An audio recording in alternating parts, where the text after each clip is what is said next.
अगर आप पिछले कुछ 5-6 सालों का डेटा उठाकर देखें, 70-80 से ज़्यादा पेपर लीक हैं।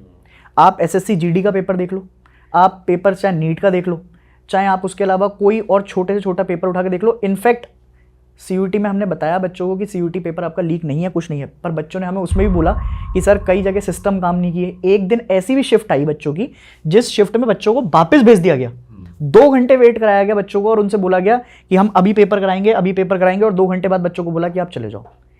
अब अगर इसके अंदर आपका बच्चा ये समझ रहा है कि यार मैं 2 घंटे एक एजुकेशन पे आपका लगा कर आया हूँ, मैं पढ़कर गया था, उसका पूरा दिन माइंड स्ट्रेस रहा, तो सारी चीज़ें आपका इन चीज़ों पे ऐसा समझ लो आप कि बहुत ज़्यादा पीयर प्रेशर हो जाता है। और लोग फिर आपका ये चाहते हैं कि यार अगर हमारी कोचिंग इंस्टीट्यूट आपका ग्रो कर जाए इन सब के बीच में, या मेरा एक इंस्टीट्यूट आपका जो है बहुत तेज़ी से आपका उठ जाए, तो उसमें बुरा नहीं है। पर अगर मैं फिर से एक बार बाद में यही बोलेंगे आपका इस चीज़ को कि यार अगर कोई एक पर्टिकुलर आपका चीज़ है, चाहे एजुकेशन है, चाहे आपका कोई और इंडस्ट्री है, उसमें सबको बराबर में आपका जो है बंटवारा देना चाहिए, सबको आपका ग्रो करने का मौका मिलना चाहिए। तो पर जो ये चीज़ हो रही है इंस्टीट्यूट्स के बीच में, ये कहीं ना कहीं है तो खराब ही सोसाइटी के लिए। बिल्कुल खराब है। अब इसमें होता क्या है कि इसमें कोई और नहीं पिसता, बच्चा आपका इन्फ्लुएंस रहता है।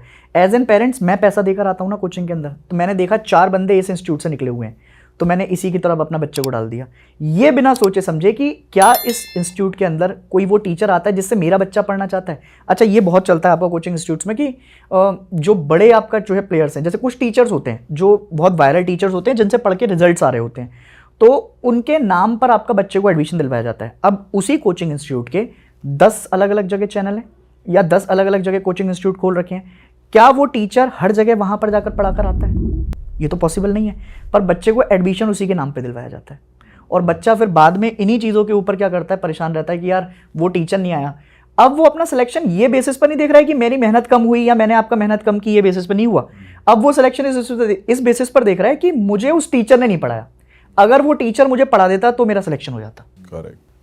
तो यहां पर आप हमेशा ये देखेंगे कि कुछ पर्टिकुलर चीज़ों को आपका इन्फ्लुएंस कर और वो बच्चा आपका वहां पर जा रहा है, वो ये नहीं देख रहा है कि कितना बड़ा कोचिंग इंस्टीट्यूट का नाम है, कितना क्या है। वो ये देखते हैं कि यार 4 बच्चे निकले हैं इस कोचिंग इंस्टीट्यूट से, इसका नाम ही होगा, हर साल रिजल्ट निकाल के दे रहे हैं, AIR 1 भी इससे आ रहा है, 2 भी इससे। अच्छा, इसमें इतने सारे इंस्टीट्यूट हैं, AIR 1, AIR 2, AIR 3 तो 3 ही है, सब इंस्टीट्यूट सब क्लेम कर देते हैं। तो 3 टॉपर इतनी सारे इंस्टीट्यूट से कैसे पढ़ रहा है? अब किसी ने आपका जो है, अगर हम यूपीएससी के लेवल पे बात करते हैं, जैसे ट्रैवल करते हैं, तो उसमें क्या है कि अगर मान लीजिए आपने ये देखा कि एक कोचिंग इंस्टीट्यूट है A, एक है B, एक है C, एक से उसने टेस्ट सीरीज ले ली, एक पे उसने मेंस आंसर राइटिंग दे दी, एक में वो प्रीलिम्स लिखने चला गया।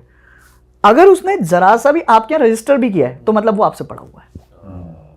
वो उन्होंने कहा कि ये तो हमारे यहाँ आया था, इसने रजिस्टर किया था, तो अब इसको आपका लगा दो। अभी रिसेंटली PW की कंट्रोवर्सी हुई तो थी, जितने उन्होंने नंबर क्लेम करे थे और फिर लिस्ट आउट कर दी थी। तो एक सर थे, अमित सर, आपने देखी थी वो कंट्रोवर्सी? हाँ, उन्होंने फिर पूरा चिट्ठा खोल दिया कि भाई ये तो इन्होंने तो सिर्फ टेस्ट लिए हैं, तुम्हारे यहाँ पैसे दे के तो कोई सा है ही नहीं। अमित सर मतलब आपका उस केस में, मतलब मैं बहुत जेन्युइन मानता हूँ उनको कि वो जब भी आपका किसी कंट्रोवर्सी के ऊपर बात करते हैं तो उनके पास फैक्ट्स और डेटा बहुत होते हैं, और उन्होंने हमेशा जो भी आपका बच्चों के फेवर में हुआ है उस चीज़ के ऊपर काम किया है। पहले वो काफ़ी अच्छे टीचर हैं वो, तो उन्होंने आपका जो है धीरे धीरे करके किसी, अब जैसे किसी पर्टिकुलर इंस्टीट्यूट को अपन आपका ये नहीं कहेंगे कि कोई इंस्टीट्यूट आपका गलत कर रहा है, सही कर रहा है, पर क्या सही है क्या गलत है ये बच्चे के सामने ज़रूर आना चाहिए।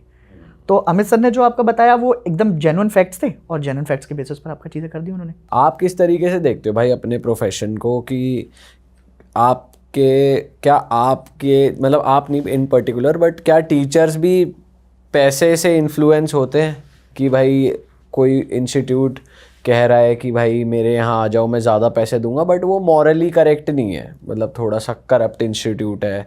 या आपको, जैसे हम सुनते हैं ऐसा कि हॉस्पिटल लाइन, मेडिकल लाइन में डॉक्टर्स को ऐसा टारगेट दिया जाता है कि भाई इतने इतने टेस्ट तो आपको करवाने ही है, या इतने दिन पेशेंट को रोक के रखना ही है, भाई बिल भी तो बनवाना है, आपके पैसे कैसे निकालेंगे हम? तो ऐसे टीचिंग इंस्टीट्यूट्स में भी होता है कि भाई अगर किसी टीचर को पैसे दे के इतने अच्छे टीचर को अपने इंस्टीट्यूट लाए हैं तो उस पर थोड़ी ऐसी रिस्पॉन्सिबिलिटी डाल दी कि भाई आपको थोड़ा एक्सपेंसेस निकलवाने हैं या इतने बच्चे लेकर आने हैं, ऐसे कुछ प्रेशर क्रिएट करा जाता है? और क्या टीचर्स भी पैसा देख के इन्फ्लुएंस हो जाते हैं कि यार इस इंस्टीट्यूट ज़्यादा पैसे दे रहा है, मैं चला जाता हूँ? ऐसा होता है? यार भाई ये ना प्राइवेट है, एक सेक्टर है पूरा, और जहाँ 4 पैसे ज़्यादा मिलते हैं ना वहाँ इंसान जाते ही जाता है। सब अपनी फैमिली को आपका पालने के लिए लगे हुए हैं, और ये बहुत रहता है कोचिंग इंस्टीट्यूट में आपका, खासकर इसलिए रहता है क्योंकि अगर मान लो मुझे एज एन आज आपका 10 रुपये मिल रहे हैं, अब एक चीज़ उसमें आपकी टैग छोड़ देता हूँ मैं, जब आपने बोला कि वो मॉरली सही नहीं है, अगर मेरे अंदर एथिक्स हैं और अगर मैं आपका सही इंसान हूँ तो नहीं जाऊँगा। अगर एथिक्स बिल्कुल ही आपका बेच खाए हैं, बिल्कुल मॉरल रिस्पॉन्सिबिलिटी नहीं है बच्चों की तरफ, बीच इंस्टीट्यूट मतलब बीच आपका कोर्स चल रहा है उसमें से आपका चले गए आप, तो फिर तो ये जेन्युइन बिल्कुल नहीं है। पर ये होता है, बाकायदा होता है, हमने सबने देखा है। ये कोचिंग इंस्टीट्यूट्स के अंदर बाकायदा एक सेशन चल रहा होता है, कहीं से उसको 10 रुपये ज़्यादा आते हैं। अब ऐसा देखो, इसमें ना नाम की आपका बड़ी वैल्यू है। आजकल सारा खेल आपका नाम का हो गया, नंबर्स का हो गया है। कोई टीचर चाहे भले ही ऐसा हो कि बहुत अच्छा आपका ना पढ़ा पा रहा हो या उसकी चीज़ें ना हो, बट अगर वो वायरल है तो उसको कहीं ना कहीं लेकर आएंगे अपने पास, और लेकर आकर बोलेंगे कि भाई तुम्हारे पास ये टारगेट है, तुमने मतलब आप जैसे फॉर एग्जांपल के तौर पर एक्स कोई कोचिंग इंस्टीट्यूट है, उसके अंदर एक टीचर को लेकर आया गया और उनको बोला गया कि आप क्या करें, आप यहाँ पर इतना कोर्स आपको बेचने हैं, इतना काम करना है और इतने दिन में इतने अगर कोर्स आप बेच पाए तो उसके आपको रेवेन्यू निकाल कर देने। तो अब उस टीचर के ऊपर प्रेशर क्या है, पढ़ाने का प्रेशर नहीं है, पढ़ाने का प्रेशर तो बहुत खत्म पीछे चला गया, वो बहुत अच्छा पढ़ा कर आया एक जगह, पर वो पढ़ाने का प्रेशर आपका चला गया बहुत दूर। अब उसके ऊपर प्रेशर है कि मुझे कोर्स बेचने हैं। तो जेन्युइन रिस्पॉन्सिबिलिटी जो है या जेन्युइन उसकी मोरल रिस्पॉन्सिबिलिटी जो थी पढ़ाने वाली, वो बहुत पीछे रह गई। अब उसकी आपका जो है मोरल रिस्पॉन्सिबिलिटी क्या हो गई, मुझे कोर्स बेचना है। तो पैसा लेकर आपका आप चले तो जाएंगे, शायद वहां आप किसी एक जगह पर आपका अच्छा कर रहे हो, शायद ज़्यादा बच्चों के साथ कांटेक्ट कर पा रहे हो, बट दूसरी जगह अगर आप नहीं पहुंचे वहां पर तो वहां शायद जाकर आप दब जाएंगे, कोर्स बेचने में ही आपका टाइम निकल जाएगा। जो आपकी मोरल रिस्पॉन्सिबिलिटी थी, जो आपने बच्चों को प्रण लिया था, जब आप टीचर बनते हैं ना तो टीचर में बहुत, जैसे मैं आपका पर्सनल बताता हूँ अपने को, कि जब टीचर के बेसिस पर जाते हैं तो रात को बच्चा अगर मुझे मैसेज करता है ना तो मैं रात को भी उसका रिप्लाई दे रहा होता हूँ इंस्टाग्राम पे कि यार सर आज ये क्वेश्चन समझ में नहीं आया या इस क्वेश्चन ने आपका जो है थोड़ा परेशान किया है, तो उसको रिप्लाई कर रहे होते हैं। तो ये चीज़ें आपकी हमेशा रहेंगी। अगर आपने एक टीचर बनने से पहले ये सोच लिया है कि आप कुछ अच्छा कर आएंगे, तो मैं ये मानता हूँ कि यार कुछ अच्छा ही आपका जो है होने वाला है। पर अगर आपने एक जगह से दूसरी जगह सिर्फ शिफ्ट करना है तो वो तो चलता रहेगा, और वो आज से नहीं चल रहा है भाई, ये अब तो क्योंकि हम पता इसलिए लग जाता है हमें क्योंकि हम बहुत सारे सोशल मीडिया के ज़माने में, ये बहुत पहले से चला हुआ आ रहा है। अच्छा, सोशल मीडिया पे फेमस होना भी टीचर्स का एक टारगेट बन गया है, क्योंकि हमने देखा है कि टीचर्स पढ़ाते कम है, अलग अलग स्टाइल की बकचोदी ज़्यादा करते हैं कि भाई मेरी कोई सी रील कट जाए, कोई सा कुछ कर जाए। मतलब कुछ टीचर्स, हम भी जब ट्यूशन वगैरह पढ़ते थे, कुछ टीचर्स का जेन्युइन स्टाइल होता था, पता चलता था कि यार ये ह्यूमर के साथ पढ़ाता है, ये चीज़ बढ़िया समझाता है। कुछ टीचर्स होते थे जो बच्चों के फेवरेट होते थे। बट आजकल हम देख रहे हैं कि भाई टीचर्स अलग ही लेवल की कॉमेडी कर रहे हैं, अलग ही लेवल के रिप्लाई दे रहे हैं, अलग ही लेवल की बातें कर रहे हैं जस्ट बिकॉज उनकी रील कट जाए। तो ये भी एक पीयर प्रेशर बन गया है कि वैल्यू क्रिएट करने के लिए, फॉलोअर्स क्रिएट करने के लिए। ये एक चीज़ जो आपने बोली बहुत सही है, जेन्युइन भी है आज के ज़माने में, कि प्रेशर इस चीज़ का नहीं है कि हमें पढ़ा के आपको कुछ करना है, हमें मतलब वो फॉलोअर गेन करने हैं ना, तो उसके लिए कुछ ना कुछ तो करना पड़ेगा। और टीचर एज एन आज टीचर के बेसिस पर, जैसे अभी भाई बोल रहे थे कि क्या वो सिर्फ पढ़ाने तक रेस्ट्रिक्ट रह गया, नहीं, बच्चा उससे ये भी एक्सपेक्ट करता है कि यार मेरा जो टीचर है वो एंटरटेन भी करे। एक टीचर है और वो पूरे वो है गंजे हैं और वो पूरा डांटते हैं भाई सामने रील में। पूरा देखा आपने वो गंदे गंदे तरीके से पूरा, मतलब ठीक है। एक तो वो होते कि कोई चीज लाइव कर याद करनी है तो गाना बना दे, कह दो ना पालश टू। यार ये बहुत खतरनाक लेवल पे भाई। टीचर तो हमारे जैसे लोगों का करियर खाने पे तुले हैं कि भी अब टीचर ही करेंगे तो हम क्या करेंगे।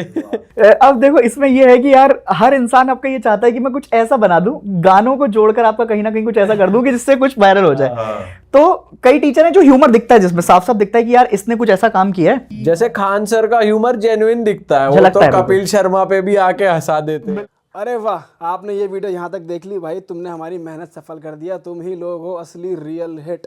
और अगर आपको बहुत मजा आ रहा है ऐसी क्लिप्स में, ऐसी वीडियोस में, तो फटाफट जाइए प्लेलिस्ट पे बिंज वॉच कीजिए और सारी वीडियोस देख डालो और मौज काटो। That is it. हम मिलेंगे नए पॉडकास्ट में, नए क्लिप में। Till then bye bye, see you, take care, do subscribe.